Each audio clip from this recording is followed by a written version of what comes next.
वाढोणा येथील ग्रामपंचायतीतील भ्रष्टाचाराविरोधात जालना जिल्हा परिषदेसमोर युवकांचे आमरण उपोषण. चौथ्या दिवशी उपोषणकर्त्याची प्रकृती खालावली. भोकरदन तालुक्यातील वाढोणा ग्रामपंचायतीमध्ये विविध विकास कामात झालेल्या कथित अनियमितता आणि भ्रष्टाचाराच्या सखोल चौकशीच्या मागणीसाठी युवकांनी जालना जिल्हा परिषदेसमोर आमरण उपोषण सुरू केले आहे. अंकुश अशोक गवडी आणि पृथ्वीराज युवराज गवडी हे दोन युवक हे आंदोलन चालवत असून दोषींवर कठोर कारवाई करण्याची त्यांची मागणी आहे. उपोषणकर्त्यांनी प्रशासनाला दिलेल्या निवेदनानुसार गावातील रस्ते, नाल्या, पाणीपुरवठा, जलजीवन मिशनची कामे आणि सार्वजनिक इमारतीच्या दर्जाबाबत गंभीर प्रश्न उपस्थित केले आहेत. ग्रामसभेतील निर्णय पारदर्शक ठेवणे, विकास कामांची प्रत्यक्ष पाहणी करून दर्जा तपासणे आणि निधीचा संपूर्ण हिशोब सार्वजनिक करण्याची मागणी आंदोलकांनी केली. खासदार व आमदारांची भेट. उपोषणाच्या दरम्यान खासदार कल्याण काळे आणि आमदार अर्जुन खोतकर यांनी उपोषणस्थळी भेट देऊन आंदोलकांच्या मागण्या जाणून घेतल्या व त्यावर योग्य ती कारवाई करण्याचे आश्वासन दिले. तसेच स्थानिक ग्रामस्थही मोठ्या संख्येने उपोषणस्थळी भेट देऊन पाठिंबा दर्शवत आहेत. चौथ्या दिवशी प्रकृती खालावली. उपोषणाच्या चौथ्या दिवशी उपोषणकर्ते अंकुश अशोक गवडी यांची तब्येत अचानक खालावली. सहकारी उपोषणकर्ते पृथ्वीराज गवडी यांनी तात्काळ पोलीस प्रशासनाला माहिती दिल्यानंतर त्यांना सरकारी रुग्णालयात दाखल करण्यात आले. दरम्यान उपोषण शांततेच्या मार्गाने सुरू असून जिल्हा परिषद जालन्याकडून अद्याप कोणतीही ठोस चौकशी किंवा कारवाई झाली नाही.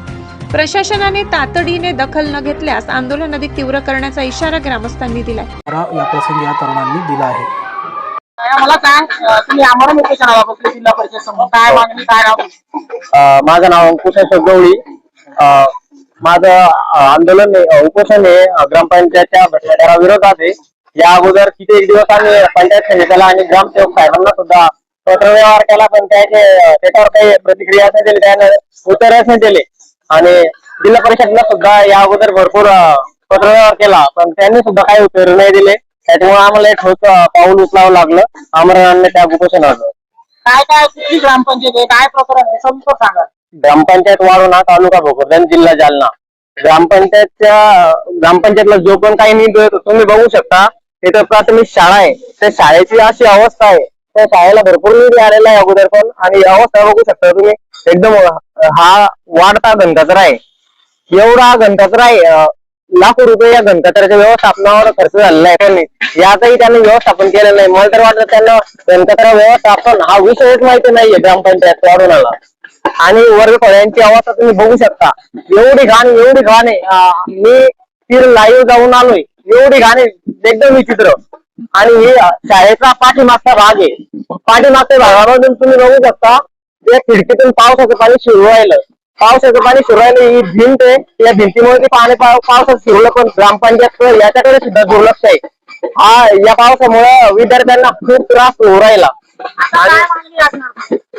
आता आमची मागणी असणार प्रशासनाला, जिल्हा परिषदला, की या सगळं हे जे काम आहे आणि इतर जे काही काम आहे जे आम्ही इथं मांडलेलं नाहीये, त्या प्रत्येक कामाचा हिशोब त्यांनी द्यावा. त्यांनी चौकशी करावी, सखोल चौकशी करावी. व ज्यांनी भ्रष्टाचार केलाय, ग्रामसेवक असेल, ग्रामपंचायतचे अधिकारी, जे काही कर्मचारी असेल, सरपंच असेल, त्या सर्वांना जे याच्यात दोषी आढळतील त्या सर्वांवर कायदेशीर कार्यवाही.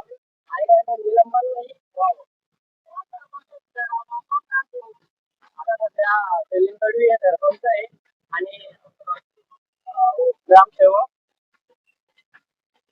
नाव सारखेच आणि सरपंच शहा न्यूज मराठीसाठी न्यूज रिपोर्टर राजू शहा, जालना.